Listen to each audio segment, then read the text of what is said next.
From the heart of the Ozarks. You know, a lot of people would say Bryce is like the quintessential Arkansan. Y'all know I love Arkansas. It's Arkansanity. We hunt, we fish, we build stuff. Hell yeah, man, that's what we do in Arkansas. With your hosts, I'm not trying to impress nobody. Thug Nasty, Bryce Mitchell. If you want to make an omelet, you got to break some huevos. That's what I'm saying. And Roli Delgado. There's only one person that's going to make America great again. That's Jesus Christ. And Jesus, walking by the Sea of Galilee, saw two brethren, Simon called Peter, and Andrew his brother, casting a net into the sea, for they were fishers. And he saith unto them, Follow me, and I will make you fishers of men. And they straightway left their nets and followed him. So I wanted to start this podcast with that verse, Matthew 4:18-20, because that is my goal. I'm here to fish men. Make no mistake. That's my objective. That's my prerogative. Okay, I want everybody to worship Jesus Christ. Now, we're going to talk about everything, but you'll notice that everything always goes back to God. Here with me is none other than Rolando Delgado, little Cuban on there. And, man, I've just known this guy so long, and he's really been like an uncle to me more than anything. But, of course, he's a coach. He's a mentor. Introduce yourself, brother. Yeah.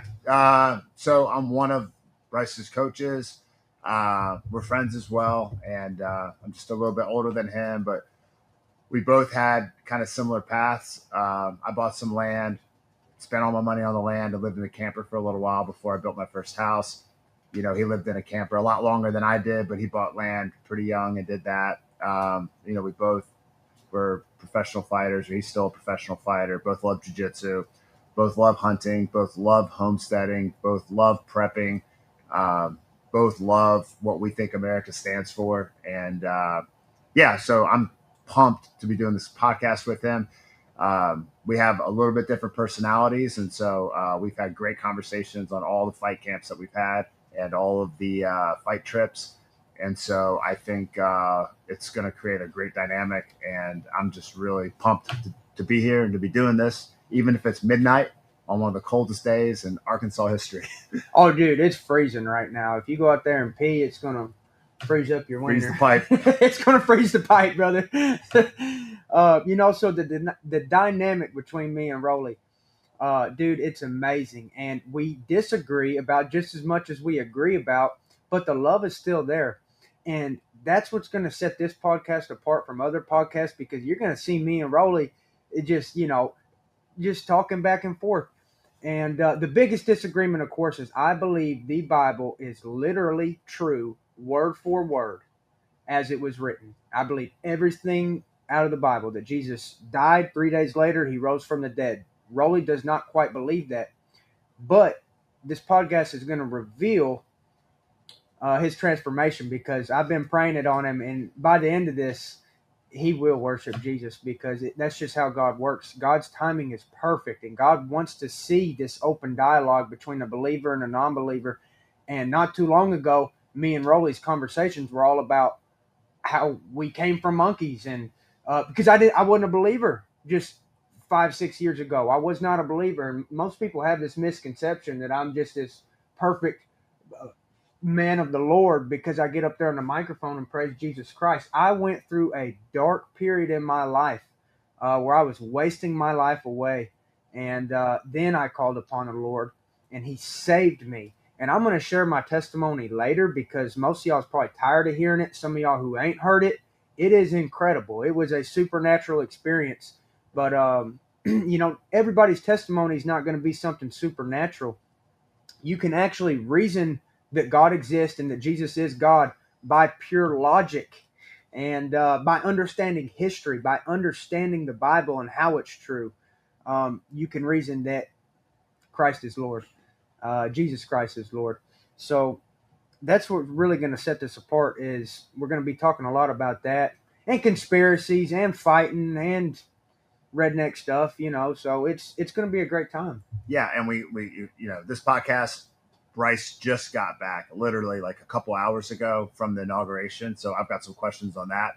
But as far as like the religious stuff's concerned, I'm not an atheist. I was at one point. Me too. And I do believe in intelligent design. And so I'm extremely open-minded, and quite honestly, I have to give that credit to mushrooms, because I was a very linear thinker at one point in my life, and I didn't even believe in intelligent design, and now I can't not believe in it. So I'm very open-minded. I like studying the Abrahamic religions specifically, and I know very little about them. So, but it's very interesting to me. So I welcome these conversations, and we'll view things with a critical eye, with respect, of course. But dude, it's super awesome. So, you think we should flip in and start talking about the inauguration now, or am I jumping ahead?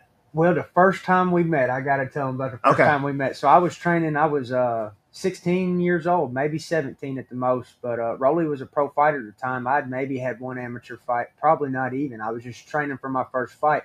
There's this dude in our gym. It was called Barada, run by William McLaughlin. So I was training at Barada. Coach Willie says, "Hey, I'm going to bring in this guy. He's pretty legit. Y'all going to train with him today. Don't worry if he beats you up, And I'm just thinking, well, who is this guy, And Roli walks in. And it's not what I was expecting. He's tall and skinny, you know what I mean? And the best fighter in our gym was this guy named John Chitwood. And I'll never forget, they started out sparring, Chitwood and Roli did. And Chitwood, who is a beast, man, he pushes Roli up against the wall. Roli does this crazy kung fu move with his heel, and he does it all the time. And he heel smacks him in the thigh. And drops the best fighter in my gym with the shot to the thigh. I mean, it's unlike anything I've ever seen. So that was my first Roli experience, and man, I had to share that with y'all. I remember the day, and his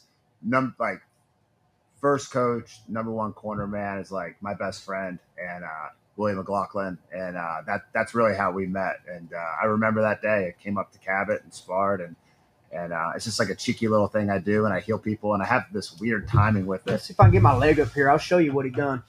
He went, boom. Yeah, I mean. And dude, it works. I'm not kidding you. It dropped the dude. Yeah.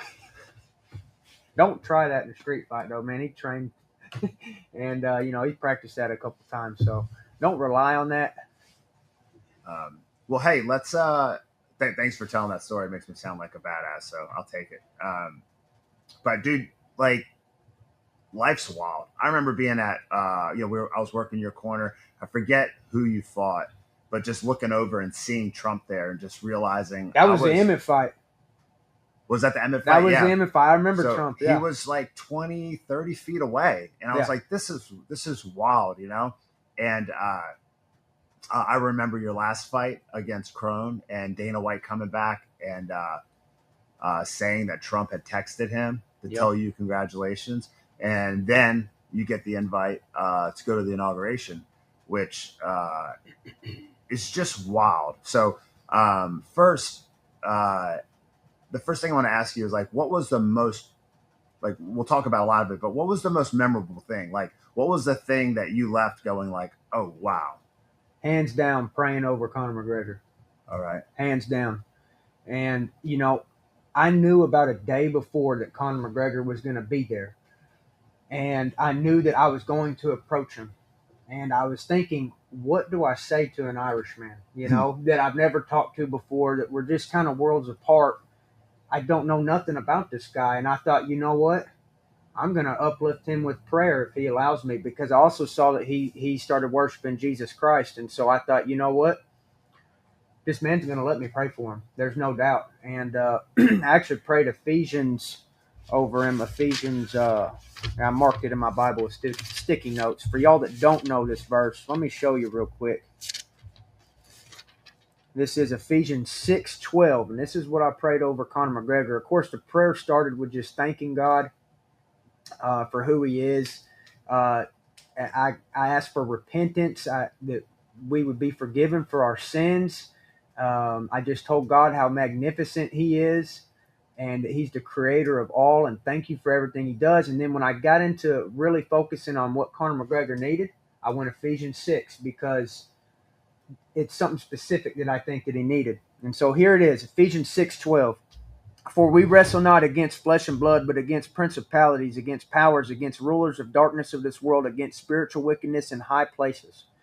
So right when I said Ephesians 6:12, you could see in that picture, Connor had me in like a plum grip, a collar tie right there. And, you can feel each other, obviously. You can feel every little movement. You can hear each other's breath. When I said we wrestle not against flesh and blood, brother, I kid you not, it was like Connor got shocked by electricity. He just perked up, and he went stiff as a board and just, I don't know if he just perked up 6 inches or what it looked like from afar, but I could feel it because his hands were on me. I could feel his breathing. I could feel everything. And it just sent a jolt of electricity through his body. And brother, I'm telling you, that prayer hit him. And now I prayed to God the day before. God, let me pray a proper prayer over this man so that it reaches his heart. I prayed for the Holy Spirit so that I could connect with him. And so, we talked a little bit, and I thought, oh, this is pretty cool. He said, hey, I'm going to add you on Instagram. I said, okay, I'll add you back, brother. And we're going to talk on there. And I want to train, and he wants to train too. And I thought, I might not ever see him again. And he's so busy. You know how it is. He's a bajillionaire. I mean, you wouldn't believe how famous this dude is. I mean, everywhere he goes, bro, there are 100+ people. So I'm thinking, hey, he's really not even going to remember me. The next day he comes up to me and he says, the first thing he says, brother, that prayer, it resonated with me. That's what I needed. I am fighting these demons. Yeah. That's what he said to me. And I said, well, brother, that's the Holy Spirit. And I asked for the Holy Spirit to bless me and to be able to bless you through that prayer. And that's what happens when you pray. And let me say something, too, why I picked that prayer, that Ephesians 6. You can say what you want about Conor McGregor, but he is not a rapist, okay? He's simply not. And so I picked that prayer because I know that Conor McGregor is under spiritual warfare. Now, nobody ever said nothing bad about Conor McGregor until he wanted to run for politician. And now, oh, he's a rapist. He's this, he's that. No, it's bullshit. He is not a rapist. I'm telling you right now, he's under spiritual attacks. Y'all uplift that man in prayer, okay? And shame on you Christians that want to criticize Conor McGregor for things that he's done in his past when he's praising Jesus Christ publicly with 40 million followers on Instagram. Do you know how many people he's reaching? And guess what?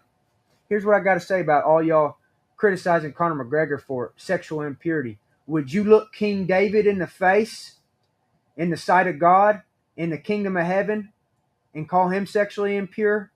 Would you criticize King David while God is watching? No, you wouldn't. You would shut your mouth and you would thank King David for writing Psalms. So don't you sit there and criticize Conor McGregor when you wouldn't say nothing to King David because you're scared. And that's what I got to say about Conor McGregor. He's under, let me emphasize this one more time. He is under attack because he wanted to run for political office in Ireland. And the devil knows if he wins, he's going to kick all them Muslims out of his country. And he's going to put an end to the rapes and the killings that all these Muslims are doing. And by the way, don't take what I'm saying and spin it because these Muslims ain't the Zobas of the world. Okay, these Muslims are awful, bro. They're raping little girls and killing little boys. And you can look it up if you don't believe Bryce. Just Google it, bro. There's thousands of Irishmen in the street right now because they're protesting what's going on. And when I say the Zobas of the world, Roli gets that reference. We have a really, really good Muslim friend named Zoba. And let me tell you about Zoba. He's that type of Muslim that's just like, he's like best friend material. Like if you're out of town, he'll watch your dogs for you. He'll watch your cows. He mows lawns for a living. Hardworking man. He moved from Yemen to America, and now he's American. I'm telling you, he loves America. He's red, white, and blue. He'll fight and die for this country alongside of us Christians. And Zoba is the epitome of a best friend. So when I say that Muslims are flooding Ireland, I'm telling you, they ain't the Zobas. They're raping little girls. They're killing little boys. And that's what's up, man. And if you don't believe it, then just do your own research. I mean, essentially what you're saying by referencing Zoba is that not all Muslims are bad, but there's a majority of these, certain crimes are happening in certain parts of Europe that are predominantly immigrant based, and a lot of them are Muslims. And so you're referencing the Muslims, but you're not casting shade on all Muslims, because That's right. you know good Muslims as well. If I'm not trying to speak for you, but That's exactly what I'm Yeah. trying to say. And, you know, Irish has its own culture, and they live in Ireland, and that's where they want to live, and that's their spot. And they ought to not be flooding Ireland with all these Muslims. So as soon as Conor McGregor comes up and says that, then they attack him, make him look like the bad guy. And like I said, everybody wants to criticize him for sexual impurity, but those same people wouldn't criticize King David for what he done to Bathsheba. Okay, so I'm just telling you, all men fall short of the glory of God. And Conor McGregor is now my friend. Well, that first of all, I think we're all rooting for him, because he just, he burst onto the scene from, welfare in Ireland to being, I mean, literally, like, as cliche as it is, changing the game. And then that happens to men, and all of the money and all of the fame and a lot of the worldly stuff comes with that. So I'm glad you got to meet him. I mean, you always have a perception of somebody in your mind, and then if you proverbially break bread with them, and then all of a sudden, like, they're not whatever box you put them in. That's right. So that's super awesome. So you're there, you're with McGregor, a lot of other big names there. Like, I know this was like a super pivotal point in the election. I mean, I'm sorry, in the country. And every election is kind of like sold that way. And I've always personally just not bought it and voted third party. And this was like the first election in a long time, since I was like super young, that I voted Republican again. I've been voting Libertarian for a long time. And so I voted for Trump. And, a lot of people, they put Democrats in a box, and they put Trump supporters in a box. And I'm as libertarian as you can get. But what was that? All of that preface is to the question, the real energy there. Was it like, we get to be here, we're having a lot of fun? Or was it, oh my God, thank goodness he won. I'm pumped about the changes. I'm pumped about, shutting the border down. I'm pumped about cutting, ridiculous spending. I'm pumped about getting rid of DEI stuff. Like, what was the energy like? Was it more of a party, or more of like excitement about the election? Like, what did you take from that? I mean, everybody was filled with joy and happiness. If anything, I was probably the most skeptical about the future, because I'm just not convinced that we're going to turn the country around that quickly and everything's going to be perfect. I think that we're still under attack from evil elites. I do think that Donald Trump is a good guy, but I think something big is coming. And I don't know what, but I'm just telling you, I think they're going to burn another city down. I think they're going to flood another city. I think they're going to let out another virus. Everybody there, you could tell that was not going through their head, because there was so much excitement, so much happiness, and so much joy at this party. There was just no bad intentions there. Everybody, I even seen Ben Shapiro there, and I didn't even say a word to him. I just walked right by him. I didn't even want to be anybody or be the person that brought any negativity to anybody. I was there to spread love and positivity. And I know if you get me around Ben Shapiro long enough, I'm going to tell him I'm going to beat his ass, Yeah. And, I'm really not. I'm just saying that. But I just love Candace, and you got that. I whole love thing. Candace, bro. Don't mess with Candy, dude. Don't Yeah. mess with Candy, dude. My wife loves her. I love her. And yeah, that's the thing, right? There's a time and place for everything, and that was that event wasn't about you, and it wasn't about Candace, and it was about the inauguration. Man, it's wild. Like, I'm not. I'm generally. I don't want to say, like, I'm like a realist that tends to lean pessimistic at times, and I can't help but be. I have a friend of mine, and he always says, like, path of hope, path of hope, path of hope.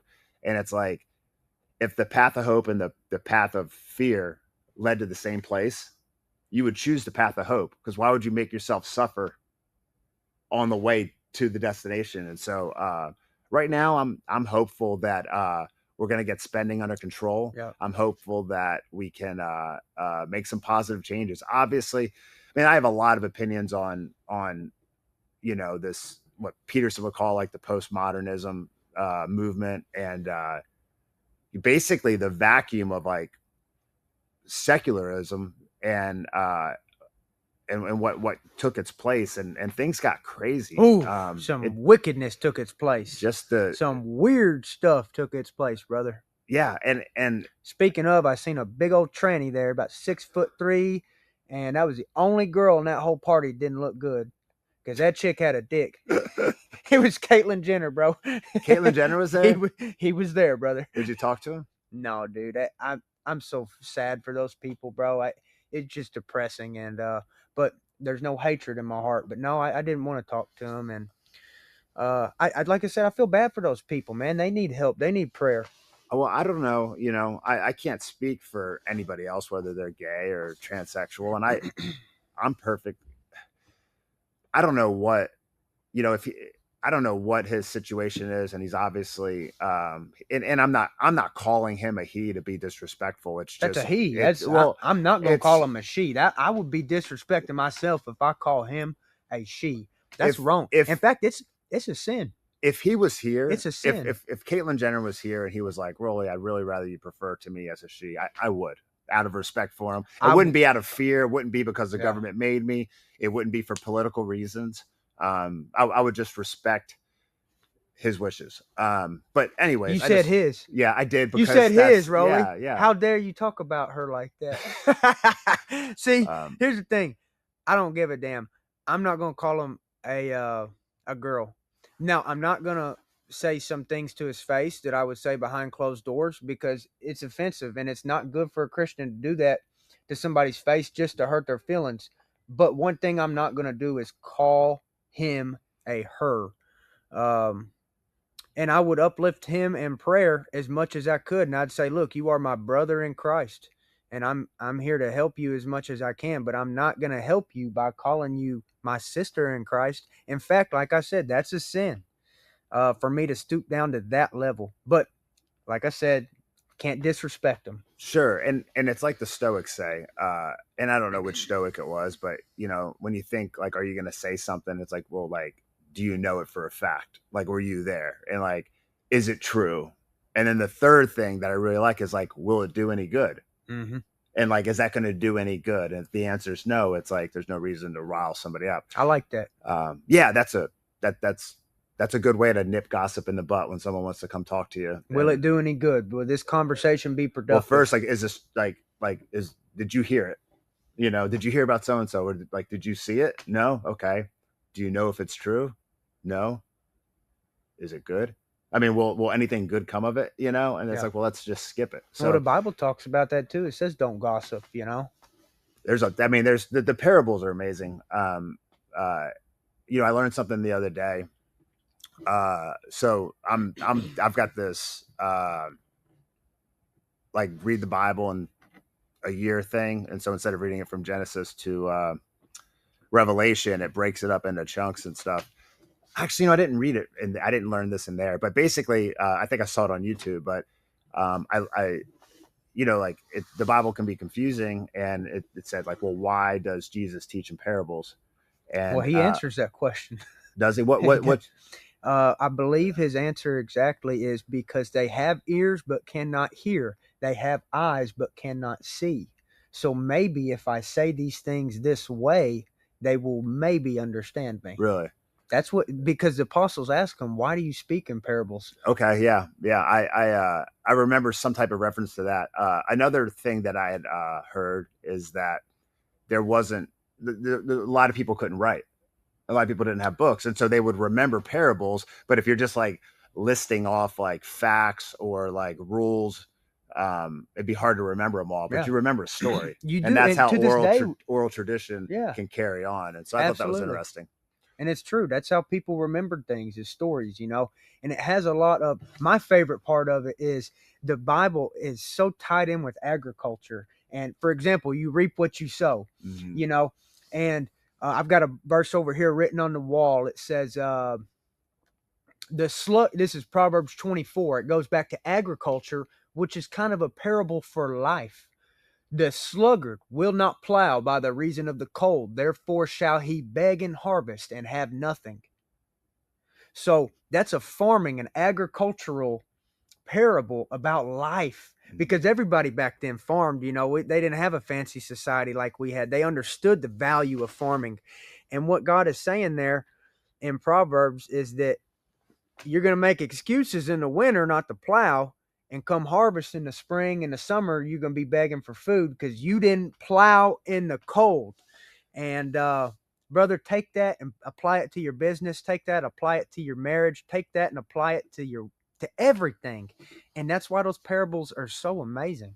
Yeah, that, you know, and that parable is relative to the early settlers of this country.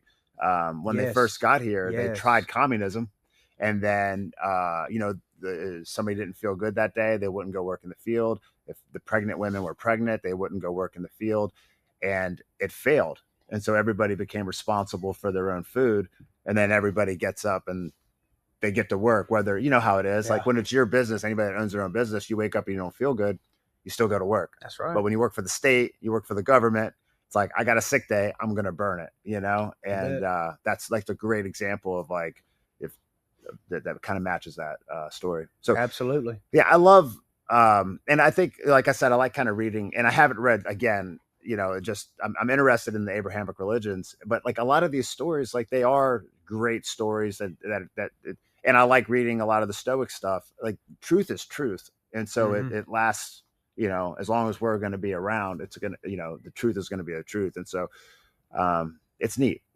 So Conor McGregor, that was a big deal. Everybody was super positive. Like what else about that trip? Because man, that is like, I'll probably never get the opportunity to be at an inauguration. I would love to take my wife to something like that, to have that experience with my when family. I'm governor, you coming, buddy. Man. Well, the biggest takeaway, one of the biggest takeaways was how beautiful my wife is. Dude, she just stands out in a room full of hotties. She just stands out, bro.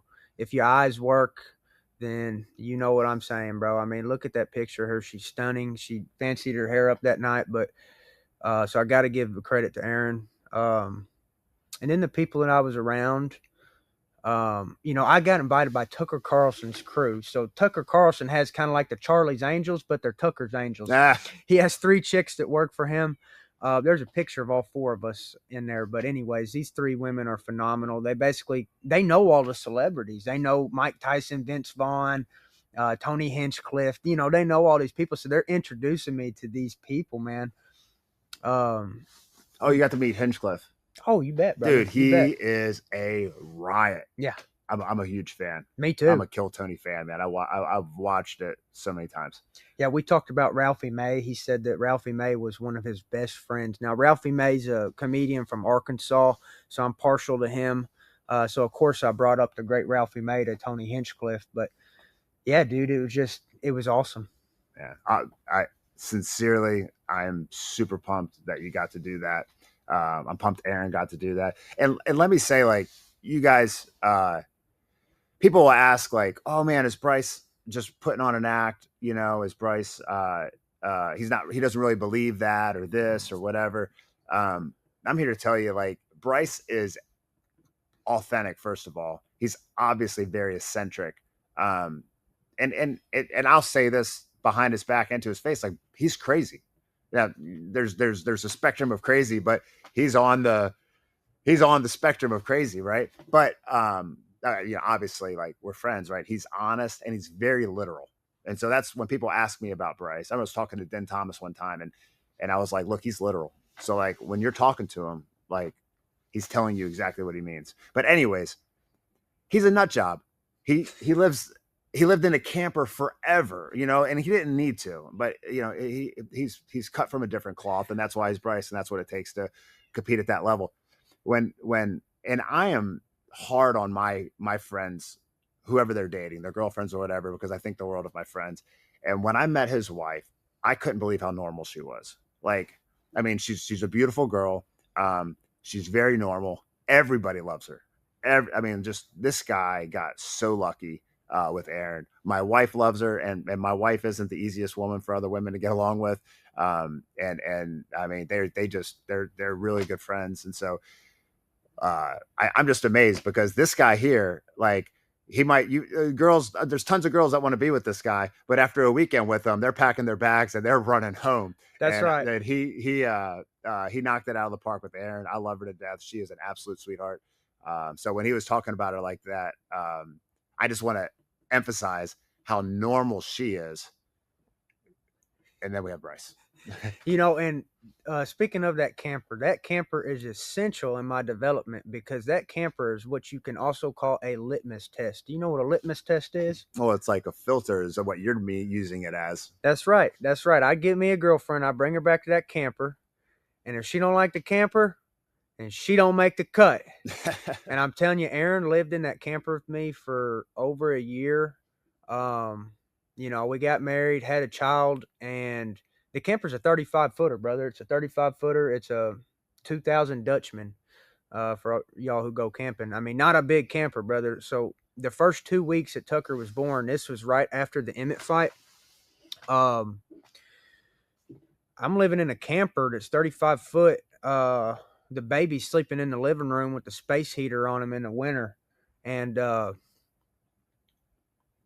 just a wake-up call, bro.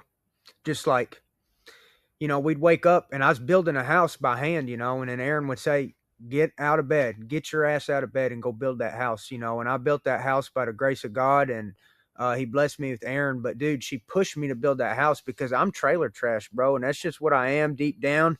That's all I want to be. But she pushes me to be more, and I would have never got out of that camper if it wasn't for Aaron. I seriously wouldn't have. But you can't flourish living in that trailer, bro. I can't blossom into a butterfly if I'm sitting in there living in that camper, which it's phenomenal. In fact, I still have people coming over tomorrow, coming from Pittsburgh to stay in that camper. Pro fighters from Pittsburgh, Coach Chris Williams. But anyways, they're going to be staying in the camper for like 4 days, just training in the shop here. By the way, this is my training facility right behind me. We moved this table and the cameras and stuff, and I train right here. But anyways, Chris Williams and his pro fighters coming over tomorrow. They're training with me, staying in that camper. So it's a nice little camper, but dude, you can't be having a wife and a kid in a camper, bro. So Aaron made me get my stuff together, and she really pushed me to that next level. And I'm telling you, she just made this house a home. Love it, man. I can relate to that too. You know, I really can. My property was super messy when my wife moved out there with me, and then now it's like people that had saw it before, they come out there now, then like they know like she's been the driving force at that and making it a home. And your house is perfect. It's a 3-story house. It's not lavish like a mansion with all this excessive space. It's just big.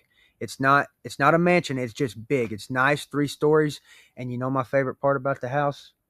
What's that? The wood stove. Yeah. I love a wood stove. I'll have a wood stove in my house to the day I die. I love a wood stove. That's it's not really on topic, but like it's wild to me, and it shows like the average American's like ignorance and reliance on the grid, that people just don't put fireplaces or stoves in their houses anymore. And like if the grid goes down for any amount of time, like it's freezing out you right might now. die. It's freezing here in Arkansas. It's under, like, it's like 20 degrees outside. It is frigid cold. Get a wood stove, dude. Isn't that crazy? People build brand new houses, brand new subdivisions. There's not a single $100,000 car, $100,000 car, yeah. $20,000 watch. You don't want to spend a couple thousand on a wood stove, you dummy. Yeah, I think it's crazy. I think it's absolutely wild. I mean, like Texas had that bad storm a couple people years died. ago. People froze to death in their Yeah. damn home. Yeah, there was a time where people grew their own food. Yep. Right, and they had backup contingencies. They had wood stoves. And even now, like a lot of people like us, I've built 3 houses. All 3 houses have had a wood stove. And You bet. I of put a course we wood enjoy stove it. in a camper. Yeah, you did. You ever seen a wood stove in a camper, buddy? Yeah. Well, come on over. I'll show you. Yeah.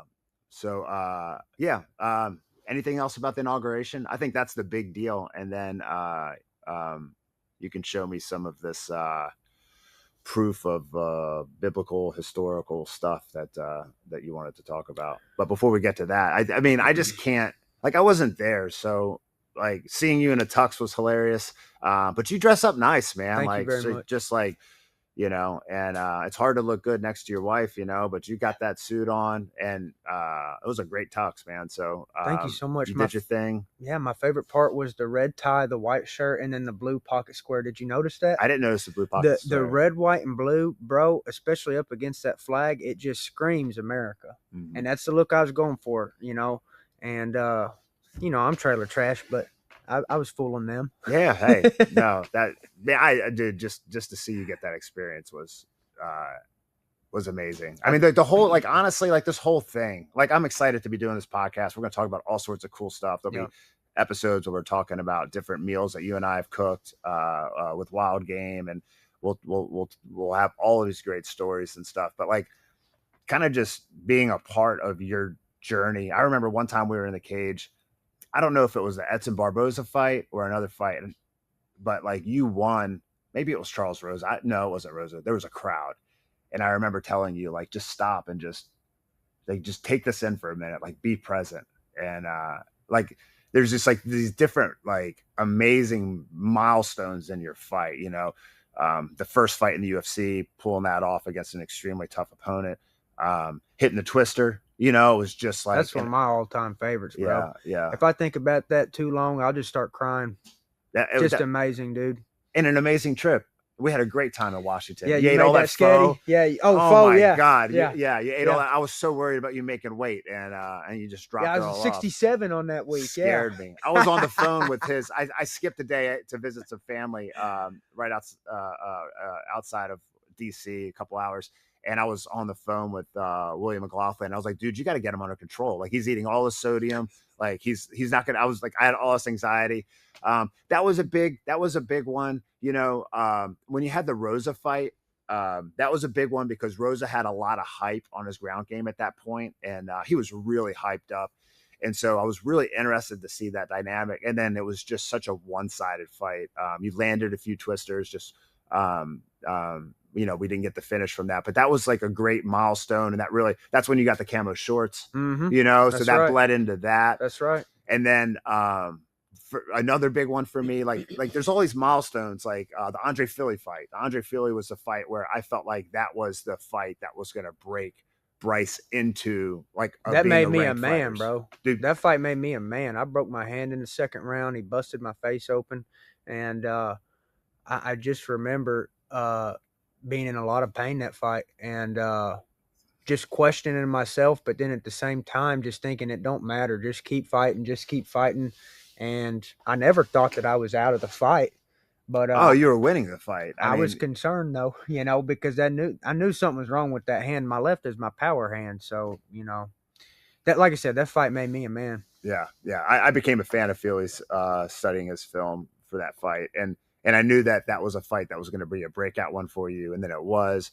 And then there was the Edson Barboza fight, you know, and I remember telling Dean Thomas, I was like, he's going to outstrike him. I said that about the Fili fight as well. And he did. And that means a lot that you did that. And then the Edson Barboza fight was just an amazing one. So, like, all of these different things that were happening in your career, and then to see you at the inauguration, you know, like, get invited up there, just like you say, like, you've been blessed, and it's also a result of you just being authentically yourself. Anyways, I'm super, super excited about the fact that you got to be there. Like, that's just insane. So one really cool part was that, so there was 2 balls that we went to. One was in Union Station. That was my more favorite one, where I met Mike Tyson, Vince Vaughn, Tony. You know, I really loved that. But the food was actually better at the first ball that I went to. They served all-you-can-eat mussels and oysters and shrimp. Oh, bro, I went in. I sat by that damn muscle I know line. you murdered it. I know. You just plate after plate after plate of mussels. I ain't never in my whole life had all you can eat mussels. I mean, I was beside myself, man. I loved it. Amazing. Well, what are the we're gonna talk about Mount Sinai? Am I saying that correctly? Absolutely, Mount Sinai. That's right. So what we're gonna focus on here for just a little bit is things in the Bible that a non-believer needs to see. If you do not believe that this Bible is true word for word, I want to show you some stuff, and I want to start out by showing you what I believe is Mount Sinai. It's a picture of a mountain over there in the Middle East. Basically, in the Bible, Moses goes up to the top of this mountain, and God sets it ablaze. And this mountain burns and burns and burns, possibly for 40 days, I believe it is. I've also been hitting the head a lot, so if I get my days mixed up or whatever, the mountaintop burns, okay? Let me show you the top of this mountain over here that I believe is Mount Sinai. And when you look at this, guys, which me and Roli, we can't see it too good. We got Ghost Man pulling it up. That's it right you there. Can see it's Ghost Man charred at the top. Charred, brother. And by the way, guys, Ghost Man's our camera guy, our electronic guy. What's the word I'm looking for? IT, sure. Baby. A Ghost Man, we can't really say much about him. He's killed a lot of people. He don't really go out into town that much. He's just he's a crazy man. Stays in the backwoods. Stays in the backwoods, brother. And so Ghost Man, he knows his electronics, but he don't want to be talked about. He don't want to be seen.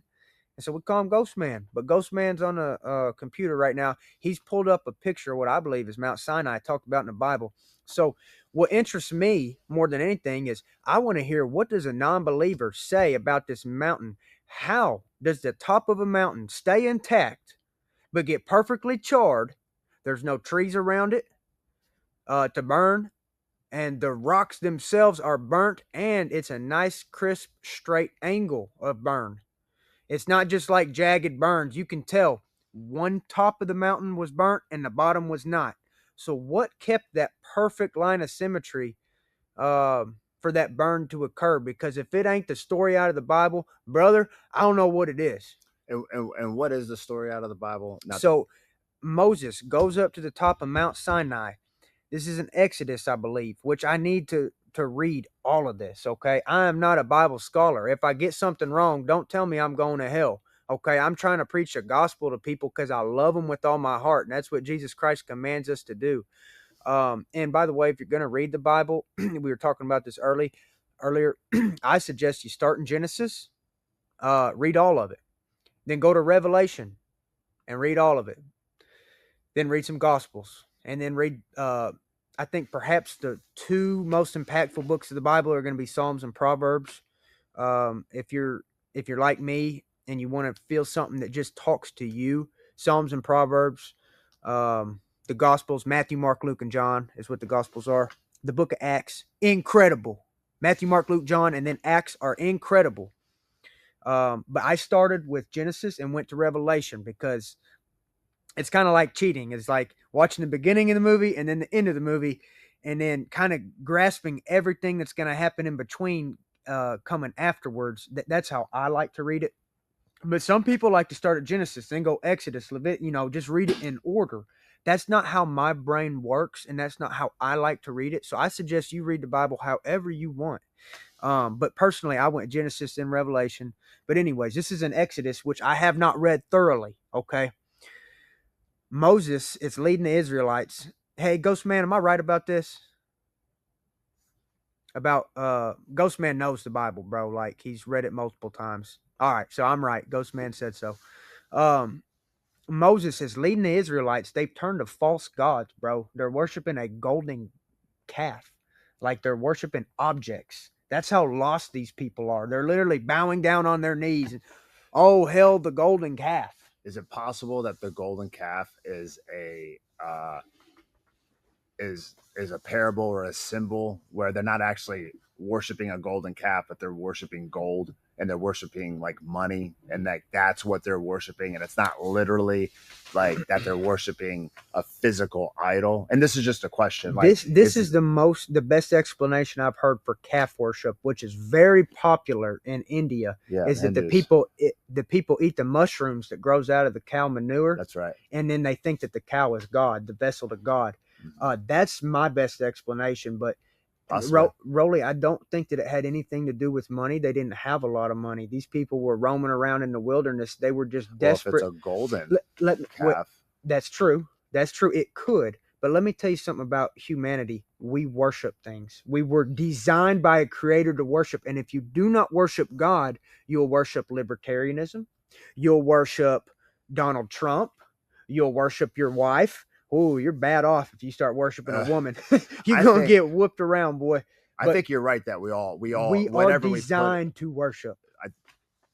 There's a good chance that's true. But we are, and Peter, and I steal this from Peterson, but it's like whatever it is that you put your focus in, like that's your God. That's your God. And so if it's your ego, if it's money, if it's power, if it's your career, if you're tied up and all of that. So that's all tools I of the devil. The devil will use anything he can to get you away from God. And in this case, it was a golden calf. So we don't know what it was. Moses gets told by God to go to this top of this mountain. He's going to give him commandments, and he sets the mountain ablaze so that the people down at the bottom of the mountain know, hey, that's not natural. This is God working, and he's allowing Moses to go up here. I believe this is where he gives him the 10 commandments on 2 tablets. Is that right, Ghost Man?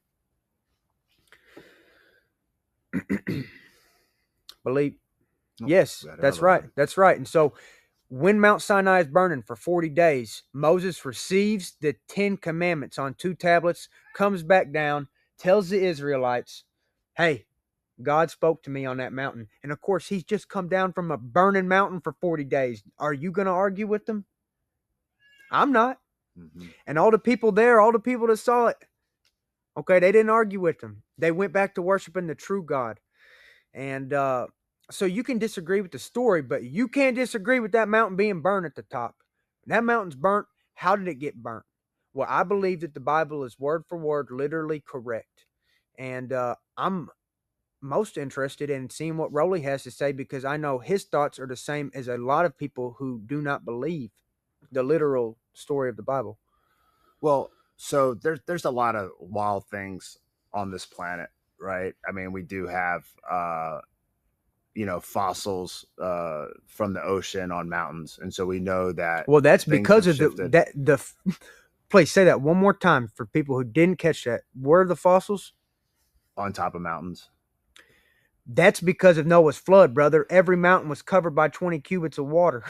Well, it also could be because like water used to be in the Grand Canyon. I don't know if that was from the flood or not, right? Like that's like, but there's so that's one example, and there's a story in the Bible to explain it. And so when you find a burnt mountain, when you find something like that, it doesn't immediately make me go, okay, well, because it's referenced in the Bible, that's the cause and effect of the situation. Right. It's also very possible that people came up upon the mountain and it was burnt when they found it, and they came up.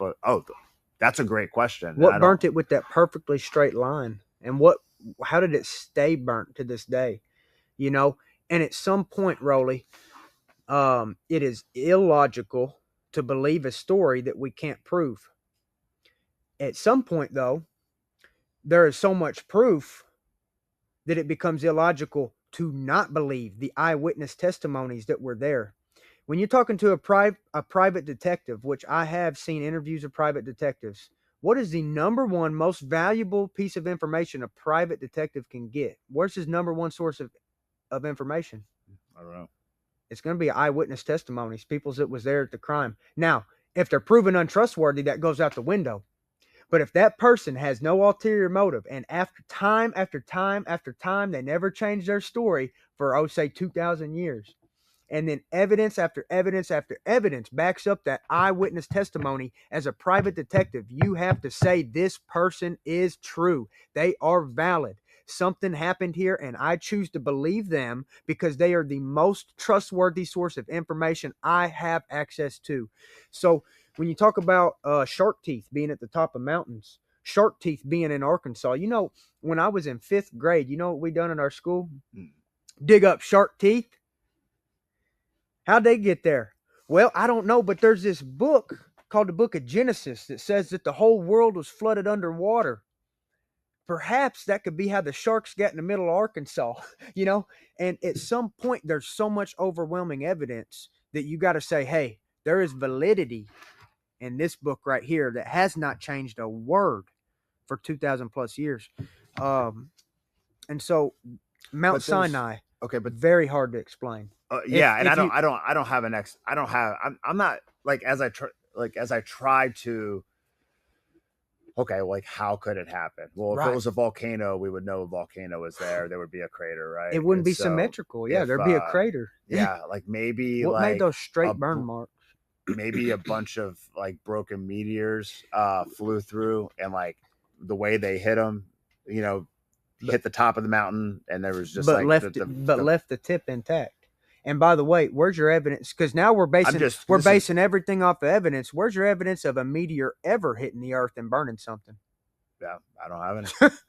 There ain't none. So now to prove that something that is definitely true, true, we're making up stories about meteors. No, there is one though where that giant flood runs down somewhere in the western part of the nation. And there's basically like when you dig down, there's a layer of burnt ground because some meteor hit and then all these ice caps melted and everything just flooded down. I don't remember the name of it. I would like to see that because I personally stopped believing in meteors, asteroids, comets, all that stuff. I do believe in heavenly bodies up in the stars, but as far as a meteor hitting the earth and wiping out the dinosaurs 65 million years ago, I know that's a lie from hell. The earth ain't 65 million years old. The earth is 6,000 years old just because the Bible says so. You take that science and go to hell with it because it is a lie from the devil. What do you say to the Christians that have a belief in both? Like there's, you know, because timing was different in biblical days. Days were different. They didn't time them from 12 a.m. to the next 24 hours. And they would say a day, and it didn't quite mean a day like it does to us. So how do you reconcile that there's so many Christians that don't take the literal days of the Bible, count them backwards, and say it's 6,000 years old? So to those Christians, I want to say you need to read your Bible. You need to understand that it is literally true, word for word. And when it talks about the genealogies and tells that every descendant up to Adam and lists their age exactly in years, you need to understand that anything other than that is false. And that Adam, the first man ever created, was about 6,000 years ago. And there is no evidence of anything that is older than 6,000 plus years old. Okay, because the world was not in existence then. 65 million years ago, these people tell me that dinosaurs walked around 65 million years ago. They can't count to 65 million. And they won't tell me I'm a dummy because I think that the world is 6,000 to 10,000 years old. No, the Bible is literally true, word for word. I have something that I think is, sorry to interrupt you. Well, I want to say why they believe that, Roly. The Christians that believe that the earth is billions of years old, they all have one thing in common. They all went to public schools, and the devil runs the public schools. My child will not fall victim to the devil. My child ain't going to be gay. My child ain't going to be anything other than a child of God. My child is not going to be corrupted by this public education system that is under control of the devil. The devil has taken God out of our school system. It's illegal to go in there and preach the Bible. The most historically accurate, popular document of all time. You know what the number one book of all time is? Yeah. The Bible. Do you think it's funny that the Quran ain't the number one selling book of all time? Do you think it's funny that Buddha's book ain't the number one selling book of all time? The number one selling book of all time was made by my Father who art in heaven, Jesus Christ. He reigns victorious. He always will be. This Bible's going to reign over Joe Rogan's podcast, over Jordan Peterson's podcast. It's going to reign over all the books that you like to read. Charlotte's Web ain't going to outsell it. There is nothing that will ever outsell this holy document. And you atheist, You better start believing it, buddy, because the day of reckoning is coming. I'm just telling you right now, you better understand this book is true, and we better put it back in our children's education. If you take this away from your child, you are leading them to the grasp of the devil, and they will lead to destruction. And you want to ask me why my child is going to be blessed? Because this Bible says so. I wrote it right there on this wall. It says a man who walk Proverbs 27, the just man walketh in his integrity, his children will be blessed after him. That's how I know my child will be blessed, because I'm a just man and I walk in my integrity, and this book says my children will be blessed, so they will be. And anybody who believes, oh, the world is 100 million years old, 50 billion years old, you have been tricked. Stephen Hawking ain't a scientist. Neil deGrasse Tyson ain't a scientist. These people hate you and want you to go to hell, and most of them worship the devil. And that's my explanation, Roelly. I have one, and I can't defend carbon dating because I don't understand. Because it's a load of nonsense. Well, and it's meant to where you can't understand it. Can you explain gravity, Roelly? Here's No, because gravity don't exist. It's made up. Carbon dating, made up. Gravity, made up. All this bull crap, made up. 65 million years ago, there was a meteor wiped out the dinosaurs. Made up. Well, I am not on board with that, but I will say, when I look at the map and I'm thinking of like Pangea, and I'm thinking of how everything fits together into one piece, and then I'm thinking about, well, I've been alive for 43 years, and like things aren't really moving away from each other. They say California is going to break off. That can't happen soon enough, but it's supposed to break off into the ocean. Like when I'm looking at that, it's like, man, I can't help but think you're not right on the 6,000 years. Like, I think all that stuff was together a long, long time ago. I can't help but think the platelets do slowly push the mountains out of the ground. And I think your literal interpretation of the date of the earth, I think it's going to require much more evidence than just trying to do some, and I'm not saying, well, you're not a scientist, but some pseudoscience on like some limestone deposit that imitates I think it's pronounced something. pseudo. Yeah. Pseudo. Yeah, that's all right, man. I'm gonna do a lot of those on here. I talk about as bad as you spell. But I spell bad on purpose. But yeah, so that's a tough one for me to jump on board with, but it's just for me. Again, I don't think that the days were the same in those days, and I think they counted years differently. But also, when you read things in the Bible, like it's easier for a camel to walk through the eye of a needle than it is for a rich man to go to heaven. Allegory, yeah. They're not really talking about a camel walking through an eye of a needle. The eye of the needle is like a low doorway, and so like there I think there's room for misinterpretation. And I don't think the Earth's 6,000 years old. Let me just say that. There is room for misinterpretation and taking things out of context. But when it says Adam lived this long and had a son, and his son lived this long, and then his son lived this long, and his son lived this long, and then it goes to King David, then it goes to Jesus. 7 days, bro. Like you're talking about the first 7 days of creation? Yeah, referencing that as a literal 7 days. Yeah, I don't know about that. Yeah, so it doesn't. The genealogy, but is literal. But even in the Bible, the earth was here before Adam was here, and so the time. That's right. You make a great point.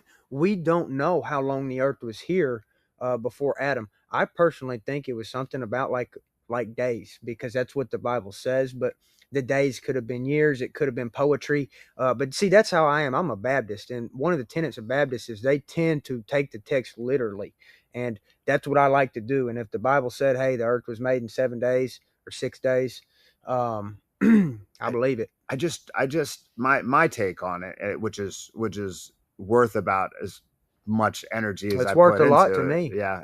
Well, thank you. It is that, like, the Bible's not meant to be like a science textbook. It's meant to. It has an agenda. It has a story that it wants to tell, and it's the joining of many different books that tell a story, and there's really important things in there, like love your neighbor, like not judging. Absolutely.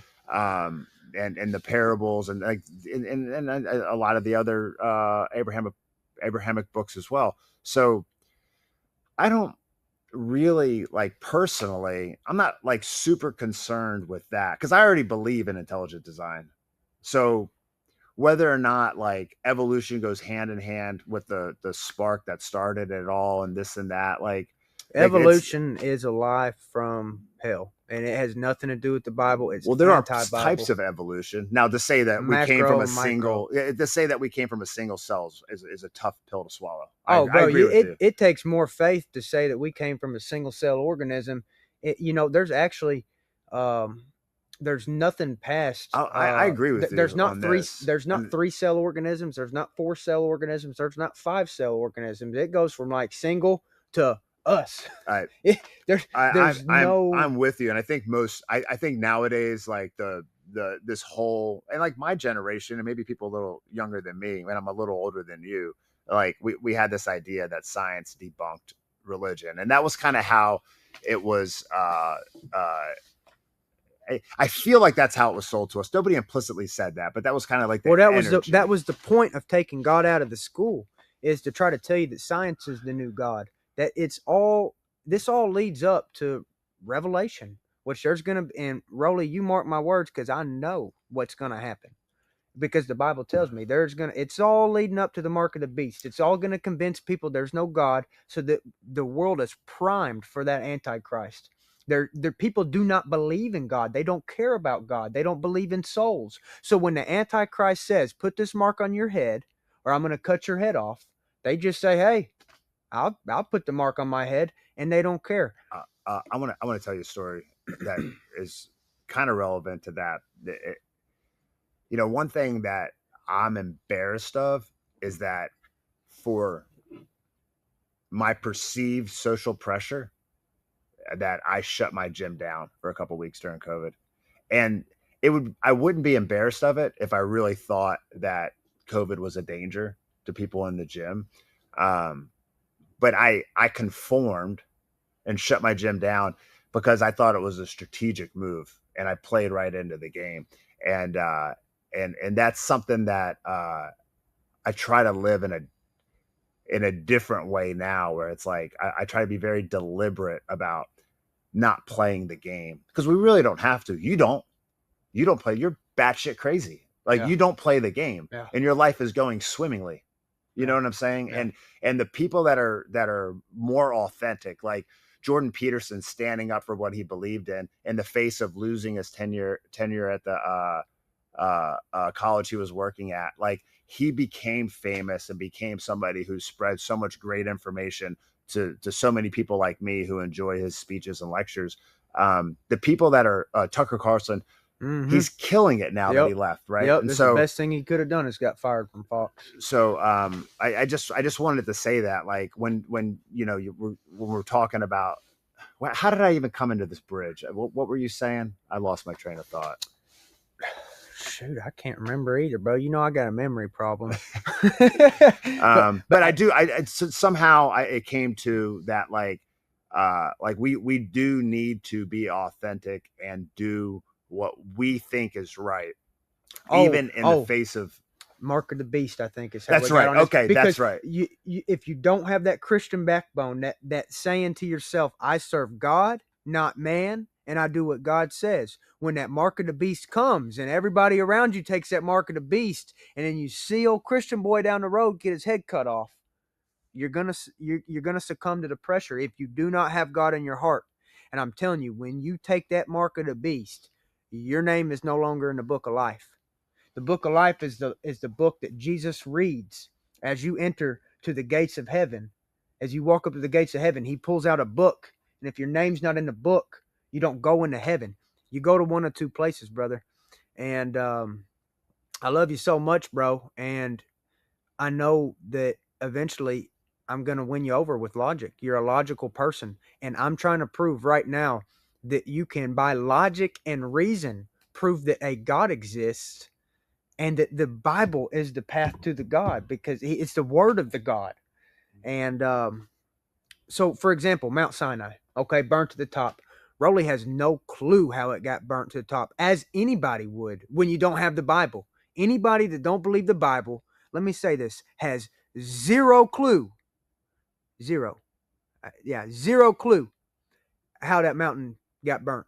If you believe the Bible, you know exactly how it got burnt. Okay, let's go on to another, the split rock, for example. The split rock also mentioned in Exodus. When Moses was leading these people in the wilderness, they were thirsting to death. These are the Israelites. They had just gotten out of slavery in Egypt. And, these people are thirsting to death. And, everybody's praying, God, give us water. And so God, who has chosen Moses to lead these people, which God also, he often chooses a leader. That's just how he works. And after Moses, it was Joshua. And after Joshua, it was the next guy and the next guy. But God chooses leaders to lead people because that's just how people work, But anyways, Moses struck that rock and prayed to God, and the rock split in half and water flowed from it, and everybody drank and everybody lived. So let's see that rock right there. And Roly, what's the best naturalistic explanation we have for that rock splitting? Because I personally believe that is the rock that Moses split. Yeah. So that's that. I mean, I don't know. They say water erosion or something of that nature. I don't know. It's a desert. How that happened. Well, where's the water? It wasn't. How did it just hit the middle of the rock? It hasn't always been a desert. Was it an Arab out there with the power washer for 200 million years, power washing the rock in half? Well, the pyramids used to have like greenery all around it, and the Nile used to be closer to it. So I believe that's But there's another rock. There's another rock in Saudi Arabia that's split completely in half in a straight line. It's a very big rock, and so I don't have an answer for that one either. And there's not a story in the Bible about that rock. Yeah, and you know what? I'll humble myself too. That could be something natural. And I could be a fool for sitting here telling you that is the exact rock that Moses split. I just happen to think that it is. In conjunction with all this other evidence, it makes a lot of sense to me. Yeah, I'm just saying there is another rock, because when I was searching that rock, split rock, right? Multiple came up. Huh? Well, most of them were that one, but then there was this other one, and they kind of like narrow at the base where it looks like some type of erosion, water erosion or something. But it's cut. Look at it there. That's another split rock. You can't see it really well, but that's split all the way through. And it looks all the way through, huh? It looks like a straight line. Right. And it's it looks like somebody put a whole skill saw through it, like a gigantic skill saw straight through it. So I don't have an answer for that one either. And I think there's a lot of things on this planet that are mysterious that we don't know how they built the pyramids. How do you think they built the pyramids, bro? If you had to guess, you get one guess, because I'll tell you mine, and I don't know that I think there was some. I know nothing about this, but there was some. I don't know how they cut them. And I don't know how they spun the stuff, and they've done the research that it had to go so fast because they can count the grooves and the depth and whatever. Some type of technology with vibrations. Yeah. That's my guess, because very everything's plausible. Vibrations. Yeah, very right. plausible. And like we're all just vibrations. There's sound vibrations. Yeah. Everything is in a wavelength that's vibrating, and that's all I know about it. But there's something with that where they could vibrate. And it could glide over sand without much energy. Yeah, if you take a pair of dice and you put them on top of a speaker, those dice are just going to float on that speaker at a certain frequency. You know what I mean? It's very plausible. Yeah, that's the best idea I have. I don't like saying something like aliens did it, because there's no proof of aliens. Well, and that's like saying like the Big Bang happened, and like something came from nothing. Big Bang is a big load of crap. Well, there's a cool analogy that you would like. Is where they say, like, you don't believe in the virgin birth, but you believe in the virgin Big Bang, because there's nothing, right? Because there was no sex, there was no conception, and then there's a baby, so there's a virgin. So, but you believe in the, like, something came from nothing in this Big Bang, which that's right, yeah. So when you say that, like, you have nothing behind it, so you're like Big Bang, but then that's the one miracle that atheists have to believe in, that something came from nothing. If they believe in the Big Bang. Yeah, because no matter what you believe in, you believe something came from nothing. We all agree on that. We're here and we came from nothing. Yeah, it's. I mean, and these are the fun conversations and the fun, arguments. And we're not arguing on this because we agree, but these are the fun things to like think about, because you can just apply logic to things and try to sort it out. And I can tell you, I don't know anything. ever since COVID, Yeah. I've learned I don't know anything. I know when you tell me I can't question something, I'm questioning it. Yeah. And I'm suspicious Yeah. if I'm not allowed to. So if Yeah. you tell me, if I was Jewish and they were telling me not to read the New Testament, I'd be reading the New Testament. Yeah, that's right. If Christians were saying, don't read the Quran, do not read the Quran, Go read I would it. read it, right? Yeah. And so if I'm not allowed to question the COVID vaccine, I'm going to question the COVID vaccine. Whatever it is that you're telling me I can't do, that's one thing I've learned. But I also have learned I don't know anything. Well, I tell you what I know. Do you know what I know? I think you know that Jesus is the Son of God, and this is what I know. I know everything in this book, and that's what I know. There's something you shared. Sorry. There's something that? You shared with me that I thought was good, and I'd heard it another way as well. The Trinity is a hard thing conceptually. Very hard for me to wrap my around. head around, and Yeah. I don't care what Body Bachman says or what, and I don't know exactly what he says. I'm just referencing him because he's like one of the greatest pastors out there. He's like my favorite pastor out there, and I don't care what any pastor says. The Trinity is hard for me to understand.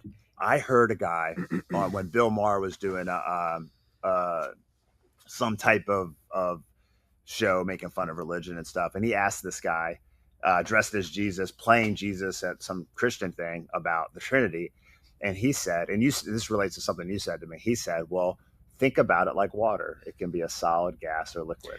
Okay. And then you told me about the threes being like a sacred thing in the Three's Bible. A holy number. Yeah. Three's a holy number. But the water example, and if God did make the universe, it's just like, it's like, hey, and it got Bill Maher. He was like, he got me on that one because it caught him off guard. Yeah. And respect to even if you don't believe in the Bible, you can go, oh, you know what? Well, like, that's interesting. There's some a Trinity within the water. A correlation there. And then the threes in the Bible, and everything's 3 days. He rose in 3 days. And there's so many examples. It's played over and over. 3. It's a holy number. And so Roli brought that up. I've got to get into that, because if you don't understand the Trinity, the importance of it, okay, you're living in a Trinity. And the Trinity is the Trinity of Trinities. And let me explain what I mean. We live in time, space, and matter. Time, space, and matter came into existence at the exact same time, because you can't have time without space and matter. You can't have space without time and matter, and you can't have matter without space and time. So we live in a Trinity, time, space, and matter. Now let's break down time. How many Trinities does time have, or how many elements does time have? I'm looking for a word. Elements of time. There's 3: past, present, future. Okay, what about matter? Solid, liquid, gas. What was the other one? Space. Length, height, width. So we live in a Trinity of Trinities. Yeah. No, I mean, that's super trippy. That's Kent Hovind. If we were smoking weed right now, I'd be like tripping out. Whoa. Yeah. I mean, I'm like that now. And by the way, that's Kent Hovind's material. I highly suggest that y'all look into Kent Hovind. The only thing I really disagree with Kent Hovind on is that he's not a flat earther, which most Christians aren't. They don't understand why the Bible is a flat earth document and the importance of the flat earth document, because public education, which is owned by the devil, has pushed this globe theory, this heliocentrism on us, when the Bible quite literally says the sun moves around us. And I know that it does. The Bible says so, and I know it. But if you're a Christian and you don't believe that, that's all right. You'll still go to heaven. You just don't understand God's creation to the extent that somebody that reads the Bible literally does. And just to get back to this real quick, I believe that the giants built the pyramids. That's the only explanation that I have. And I believe that they used resonating technology. Sure. But I literally believe giants built the Bible. There is so much evidence on giants, brother, that we would have to do a whole podcast on giants, and we will one day. Yeah, let's do it. Because it'll be interesting. It'll be so interesting. So if you don't believe in giants, you're wrong. I'm sorry, and I'll show you the evidence another day. But I believe that giants built them, and I don't know what built them, but that's just my guess. And Roli's is vibrating technology. That's. Well, they obviously had technologies we didn't have. Obviously, look at the architecture, bro. Look at the architecture, not just the pyramids, the cathedrals. There's so much stuff that we cannot build today that they built. There's something that was greater than what we're living in. And I think they got took out by a great flood. there's something I want to circle back to before we kind of like start to close this monumental first podcast. Absolutely. There's something that happened at the inauguration that I find very interesting. And it was Elon Musk's speech. And Did you see the speech where he couldn't even produce a damn sentence? Did you see that one? no, America, it's gonna, be, better, you know, he looked like a total dumbass up there. He can't even put a sentence together. well, he's not he's not a dumbass. Like No, you know, I don't think he's dumb, but he's in got, that particular I've got sentence, internet now Yeah. because of him. Yeah. Like Starlink is the only thing that's actually like been, because we don't have like wired internet to my land. I mean, he's obviously a very and Starlink smart guy. ain't a satellite, by the way, guys. Starlink is Air balloons. it's on balloons, and it's some type of reflection system or transmission system. I don't know. I'm not whatever smart it enough to know is, what it is. But Whatever it is, Elon I've ain't- got the internet. Elon ain't smart enough either, bro. All his rockets are CGI, and that Starlink, it ain't satellites. It's on balloons, and they're sending you radio signals or whatever on balloons. And Elon's definitely not a dumbass. That's not what I'm saying. But what about him hailing Hitler? So, like, I'm always like the simplest explanations, the one that's the most plausible, and like maybe like he was on his heart, and it was like, and he went out to wave to the crowd. But when I watch it, I'm like, there's two possibilities. One is that he really is a Nazi, which I don't think. I don't think he is, and I could be wrong, right? Like, Right. I'm not saying. I have some I know. interesting thoughts on this. Please Yeah. keep going. The other is I think if you follow his social media now, he's gotten very Trumpish with his posts. Like, he really likes to troll people. He really likes to troll people. Mm-hmm. And because people have been calling Trump Hitler, which I think is egregious, I really think it's a giant troll. And that's my guess. But I'm not saying it's okay. I'm just saying we can't take pictures of other people waving and then put a picture of him doing it and then take that cop out that he's posting as like, oh, it's just the media twisting the words. It's like, no, you did it twice. So anyways, I wanted to talk about that because it just happened, and it happened at the inauguration, and it slipped through. And I want to hear your thoughts on it. And I showed it to you just not too long ago. Yeah, and first off, I don't think he's a dumbass. I think he's very smart and he's very evil. So when I'm making fun of him not putting a sentence together, the reason he couldn't put up a sentence is not because he's stupid. It's because he's such a liar, and it's hard for liars to talk. I don't care how smart you are. When you're a lying bastard and you get up there to talk, you have to be damn near a psychopath to do it proficiently. Okay, so he's got all this evil in his heart. That's why he can't put together a sentence about America being great and how much he loves this country. I could talk all day about how I love America, how I die on Normandy for this country, how I just love everything about this country. But anyways, and he has given good speeches before, so it's not like he can't put a sentence together. I just saw one speech where he was stumbling and mumbling, and me being a hater, yeah. He could have not slept all night, Yeah, like there's no telling. Exactly. And so here's what I say about him hailing Hitler, hailing the Nazis. I really don't think that he was, because I honestly think that Hitler was a good guy based upon my own research, not my public education indoctrination. I really do think before Hitler got on meth, he was a guy to go fishing with. He fought for his country. He wanted to purify it by kicking the greedy Jews out that were destroying his country and turning them all into gays. They were gaying out the kids. They were queering out the women. They were queering out the dudes. They were, you know what her first tranny surgery ever was? Happened to be in Germany before Hitler took over. You know the books that everybody makes fun of Hitler burning? You know what the books was? Queer books. Hitler burned queer books because Hitler didn't want a bunch of queers destroying his nation. They can't produce children. But what about when he got on meth and he turned on Russia? I believe that's when he kind of went full nutty. And I don't think that he was just like the best dude ever. And when I say I go fishing with him, I'm not saying he was the most trustworthy dude or I'd love him or whatever. But at some point in Hitler's life, I don't think he was that bad of a guy. I really don't. And now, was Hitler perfect? No. But he was fighting for his people. Okay. And he wanted a pure nation with people. You know what the Jews was doing? They was charging interest.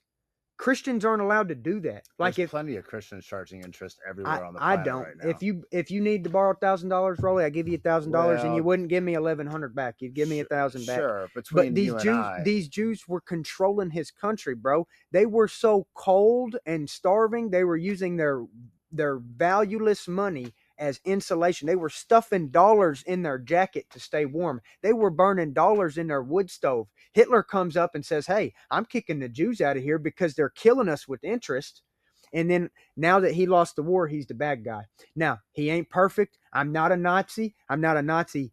I don't love Nazis. I don't want Nazis to win the war. I'm just saying they were in a bad spot and Hitler come to power. But it's Elon is bad to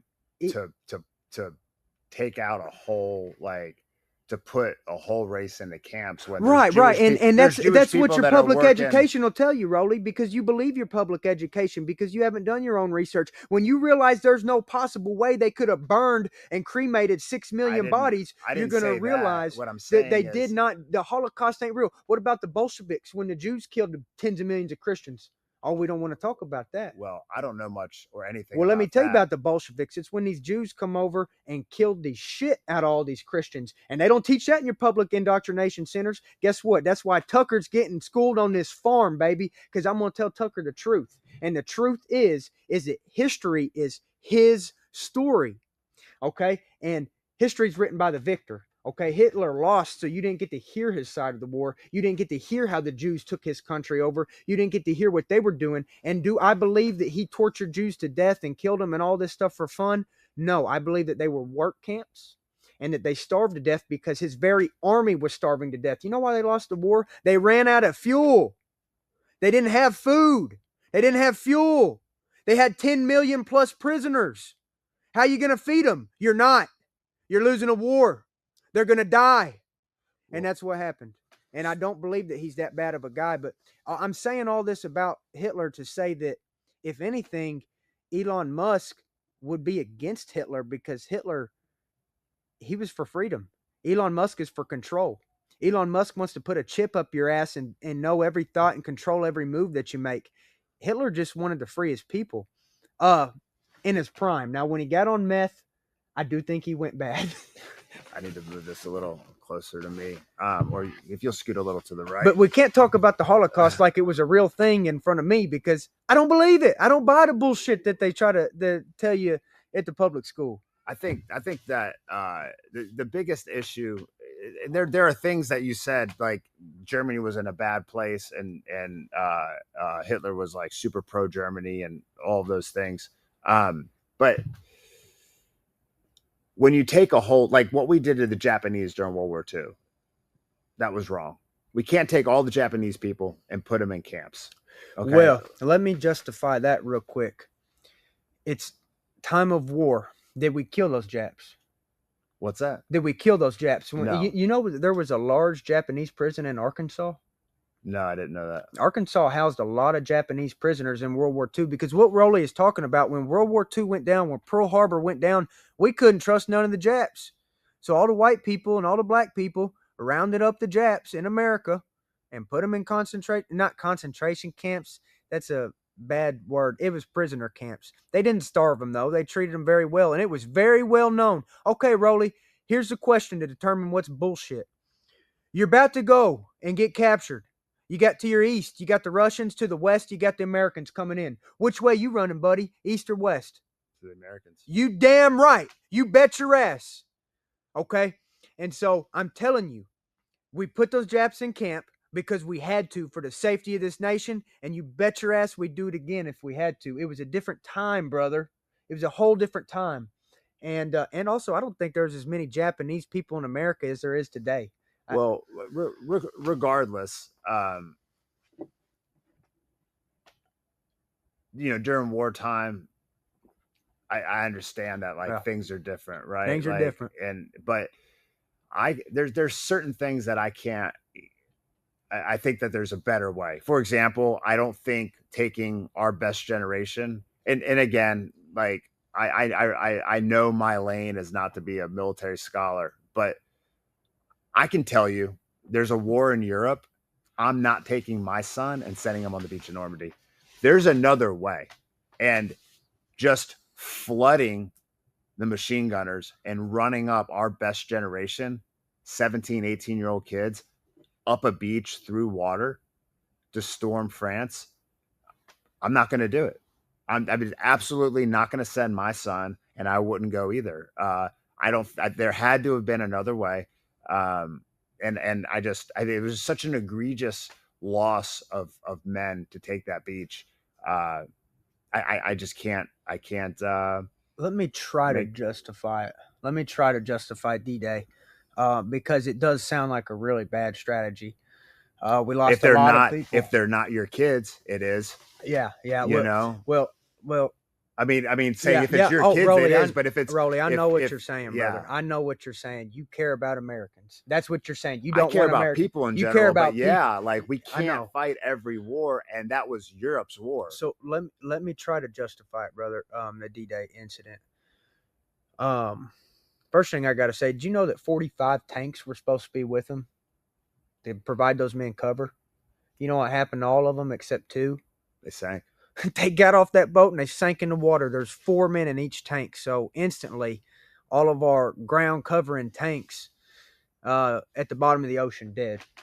You know, that was supposed to be our cover for our men, our heavy artillery. Well, and the bombing that missed. And, you know. But here's the thing is that they were already invading from the south, correct? Up through Italy. Okay. And at some point, I believe that the body count in Italy over the months of fighting was probably just as egregious as it was from the North attack and the Normandy attack. And so if you justify it by saying, yeah, we're going to lose 2,000 men in one day, but if we don't, we're going to keep fighting in Italy. Hitler's going to control that channel. Hitler's going to have all that territory to the north, and we're going to lose 10,000 in a month. So do you want to lose 2,000 in a day, or do you just want to storm that beach, lose those men that you know are going to die on that beach, but then you have them from the north and the south and the Russians from the east? I would have waited before I would have sacrificed our young men. I would have waited. It wasn't. And I know you can talk allies and so that. And again, this is just my opinion. I'm not preaching this as the truth. And we honestly don't have enough statistics on how many people were dying and what the conditions were in the north to the south. But yeah, dude, D-Day sucked, and I get what you're saying, but it might have been the only option or the best option is what I'm saying. And yeah, dude, it would have freaking sucked, bro. I mean, there's a lot of rationalizations, and we rationalize allying with Russia, who killed like close to 20 million people. I mean, like Stalin was like we allied with Stalin, and then we gave them. What did we do after World War II? We gave them Eastern Europe. Right. You know, like so much. And also, that's too, a tough gig. I got to say, too, that I don't hate Jews. I just think that Zionists are evil, and they'll do anything that they can to claim back that land that they believe is theirs, and that they're going to kill a lot of people to get it. And I don't believe that all Jews are Zionists. Okay, so, and not all Jews are greedy. Just the ones with billions of dollars, you know? And so don't take what I say and act like I can't have a friend that's Jewish. And don't think for a second that there ain't Jews out there that believe Christians are subhuman. Okay? So I have no hatred in my heart. I've never killed a Jew, bro. So don't come out here and say that I'm some Jew hater or some Muslim hater or whatever, bro. Because if I meet you at the airport and we're saying hi and you ask for a picture or we just want to talk, I'm going to treat you just like a person. I'm talking about groups of people that systematically control things. And there's very few people that do that, be them Muslims, Christians, or Jews. So I do want to say that for sure. Well, I think there's something going on in the world. And I think Elon Musk did that as a ploy to get under either the woke skin or somebody's skin, but it's very suspicious. It was very suspicious, and it sparked up a great conversation here. Yeah, we got down into it. I tell you that. So, well, if there's, I know there's a million things we can talk about, but we've got a million more podcasts to go. That's right. That's right. I think it's a good time to wrap up this first one. That's right. And dude, we're off to a great start. This is awesome, brother. I love you. Thank you. Love you too, brother. And we love all y'all listening out there. If you're a Zionist Jew, I still love you. I'm never going to condone any violence on a Muslim, a Jew, another Christian, another human being, okay, except when I'm cage fighting, okay? But we love all y'all for listening out there. God bless all of y'all. And all we're trying to do here is get to the truth. And if these conversations offend you, then that's not our intention, and we're not sorry, because, or at least I'm not, because the thing is like, I'm trying to find out what's true, and I'm trying to talk about truth. And I love everybody, and thank you for watching. Have a good one, guys.